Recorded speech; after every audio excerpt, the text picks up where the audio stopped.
debat antara tim A dan tim B dengan argumen mereka sendiri.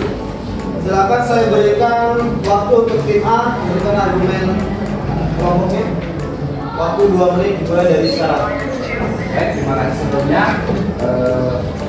Berdasarkan dari diskusi kami tentang sekolah rimba, kami menganggap kedua sisi itu penting ya. Tapi di sini kami lebih condong ke sisi kanan, di mana sisi kanan itu adalah pemberdayaan melalui pendidikan dan pengetahuan baru. Nah, kenapa kami pilih sisi ini? Karena jika kita melihat realitas yang dihadapi masyarakat, bahwasanya pendidikan, pemberdayaan melalui pendidikan dan pengetahuan baru itu sekarang lebih relevan. Karena mau tidak mau pedalaman ataupun daerah luar itu lama-lama pasti akan diurus oleh zaman. Nah, pendidikan modern ini nantinya diharapkan mampu membuat masyarakat pedalaman itu bisa membaca, menulis, mengetahui hal-hal yang lain yang nanti akan bisa mendukung atau mempertahankan hak mereka di pedalaman, mempertahankan hak mereka dari pihak-pihak luar. Nah, pendidikan modern ini bukan berarti harus menggerus budaya mereka, tidak berarti harus menghilangkan budaya mereka. Pendidikan modern ini diharapkan nanti menjadi alat atau media agar tradisi mereka itu bisa dikembangkan agar disebarluaskan ke tempat-tempat lain seperti itu. Nah, berdasarkan hal tersebut disimpulkan bahwa pemberdayaan melalui pendidikan dan pengetahuan baru ini menjadi lebih unggul untuk membantu masyarakat pedalaman membantu masyarakat pedalaman untuk tumbuh menjadi masyarakat yang lebih unggul. Terima kasih.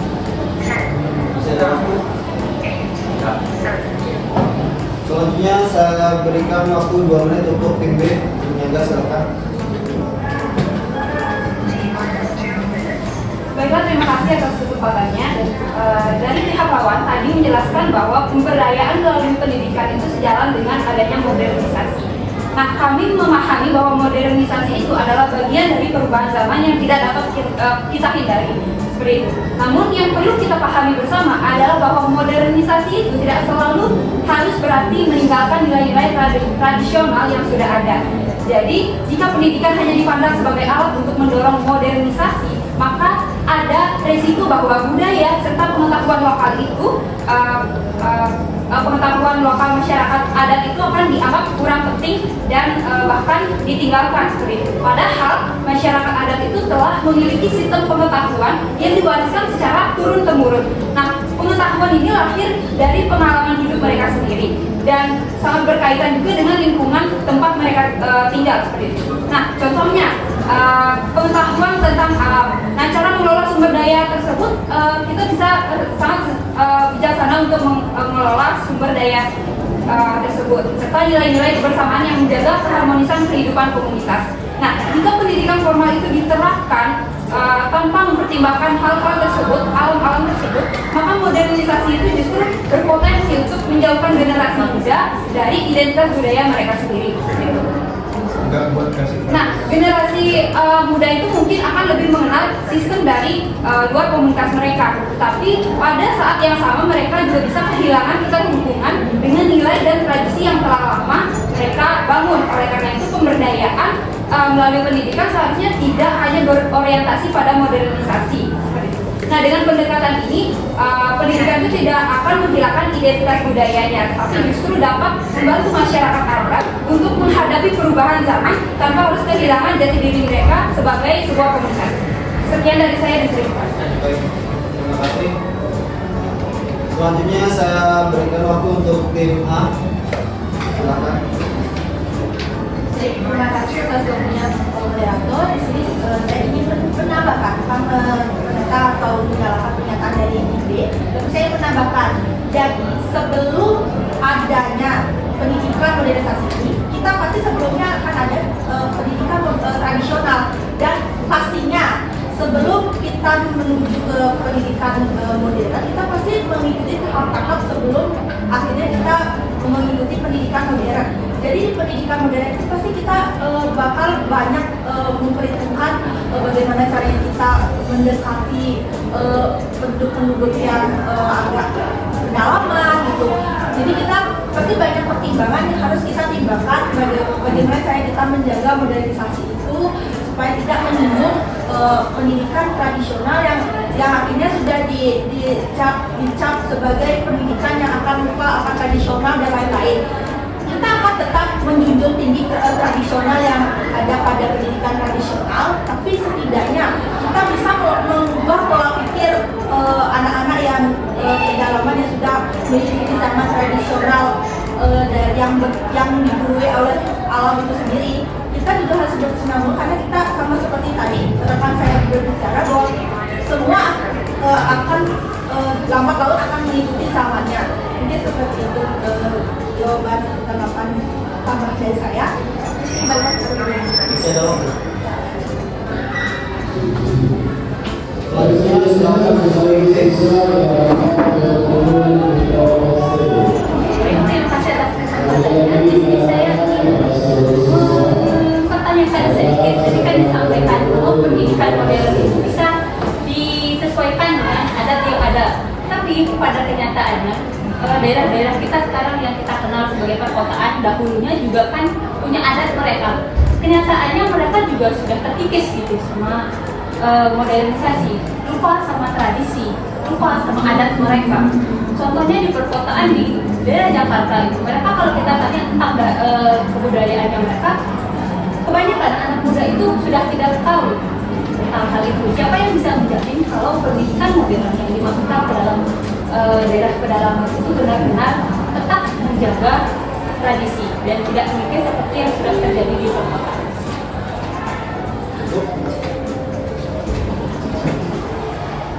Selanjutnya saya berikan waktu untuk tim A. Silakan. Ya, baik, saya akan menanggapi dari saran ini. Jadi memang benar bahwa modernisasi berpotensi mengikis adat dan budaya jika tidak disikapi secara bijak. Namun justru karena risiko tersebut ada pendidikan dan pengetahuan baru menjadi semakin penting sebagai alat pemberdaya bagi masyarakat adat. Tanpa kemampuan literasi dan pemahaman terhadap perubahan sosial, masyarakat adat akan lebih rentan terhadap pengaruh luar yang dapat menggeser nilai-nilai budaya mereka sadar tidak sadar. Pendidikan ini yang dirancang secara kontekstual dapat membantu generasi muda memahami sekaligus menghargai adat mereka, bahkan mendokumentasikan dan melestarikannya. Dengan pengetahuan baru, masyarakat adat tidak hanya menjadi penerima perubahan, tapi juga mampu secara sadar memilih dan menjaga nilai budaya yang penting bagi komunitas mereka. Oleh karena itu, pendidikan bukanlah jaminan yang menghilangkan adat, tapi justru menjadi sarana yang dapat memperkuat kesadaran budaya sekaligus membekali masyarakat adat untuk menghadapi modernisasi secara aktif dan mandiri. Masih ada waktu. Selanjutnya saya berikan waktu untuk tim B, silakan. Oke, terima kasih atas waktunya. Jadi saya ingin menyinggung sedikit terkait dengan penguatan yang dilakukan dengan modernisasi. Jadi mungkin saudara Adi punya program apa yang sekiranya nanti akan dipakai untuk menjaga keterlangsungan dari tradisi, budaya, sosial di daerah pedalaman tersebut. Sama halnya seperti di sekolah rimba. Nah, pada saat pertama itu jelas menentang dengan anggapan bahwa pensil itu adalah senjata, itu bermata tajam. Jadi masyarakat Israel akan cenderung tertutup, serta yang tentunya yang paling pertama mereka amankan itu adalah nilai-nilai budaya yang telah mereka jaga dari sekian ratus tahun belakang. Toh juga mereka masih mampu bertahan di kehidupan rimba yang sedemikian rupa dalam waktu yang cukup lama. Seperti itu. Mungkin dari teman-teman tim A ada program atau solusi yang mampu menjaga ketahanan tersebut. Seperti itu. Waktu saya. Selanjutnya saya berikan untuk tim A untuk menjawab sekaligus menutup dari timnya sendiri. Silakan.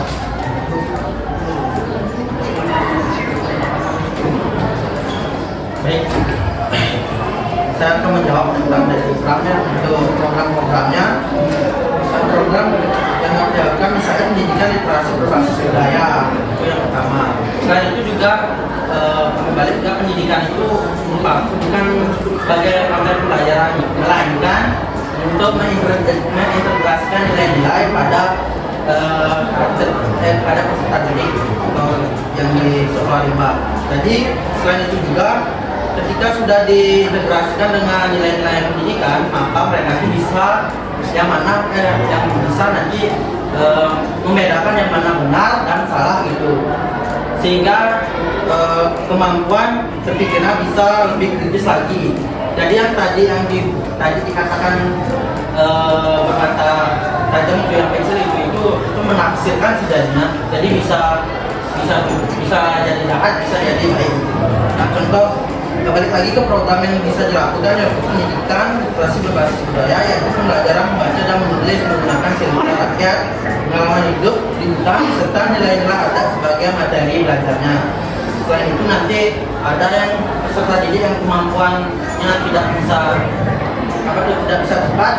Dengan adanya pendidikan kita bisa mengajarkan gitu cara berdakwah, itu yang namanya scaffolding. Nah, tapi sebagian sarana untuk memperkuat dokumentasi budaya mereka sendiri. Selain itu, pendidikan juga dapat membantu generasi muda memahami berbagai perubahan di luar komunitasnya. Mungkin itu aja. Selanjutnya saya berikan kepada Rima waktunya. Oke, terima kasih. Oke, izin untuk menanggapi. Tadi sempat dibahas bagaimana siswa itu harus memilih yang mana benar, yang mana salah. Nah, di banyak kasus, anak zaman sekarang itu sekolahnya tinggi namun merasa malu dengan identitas aslinya. Mereka tidak tahu bahasa daerahnya, tidak kenal dengan nenek moyangnya, dan merasa asing dengan tradisi kampung halamannya sendiri.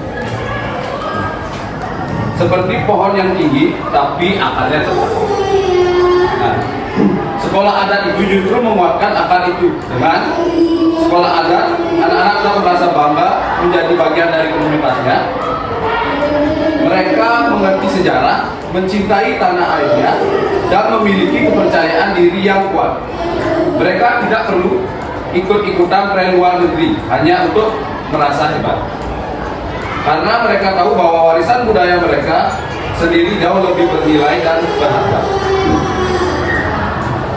Nah, kita sering melihat orang-orang yang bergelar akademik yang sangat tinggi namun kehilangan rasa hormat kepada orang tuanya dan tega merusak lingkungan dan keuntungannya. Ini terjadi karena sekolah modern terlalu fokus mengajar nilai angka di atas kertas, tetapi lupa mengisi hati dan moral siswa.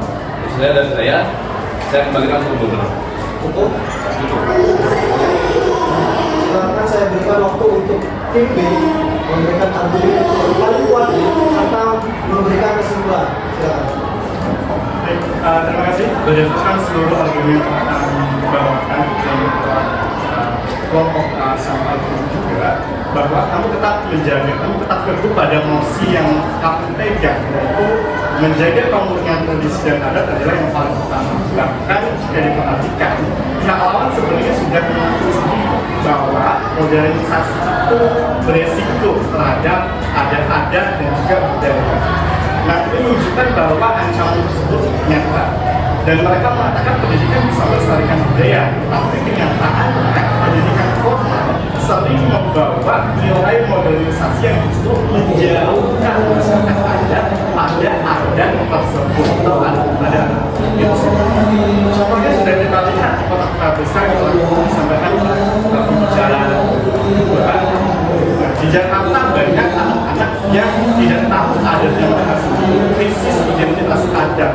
Selain itu, masyarakat adat sendiri memiliki sistem pengetahuan yang sudah bagus dan diwarisi secara turun-temurun menangkap tikus, kacil, dan lain sebagainya. Itu adalah bagian dari pendidikan dan adat. Lebih jauh lagi, negara kita sebenarnya sudah melindungi dan mengakui pentingnya adat melalui Undang-Undang Pasal 18B ayat 2. 12.945 yang mengatakan bahwa negara mengakui dan menghormati kesatuan masyarakat hukum adat beserta hak-hak tradisional. Artinya, yang harus kita lindungi adalah tradisi dan hak adat. Tetaplah menjaga kemurnian. Masyarakat akan kehilangan identitas, pengetahuan lokal dan jati diri mereka apabila itu tidak.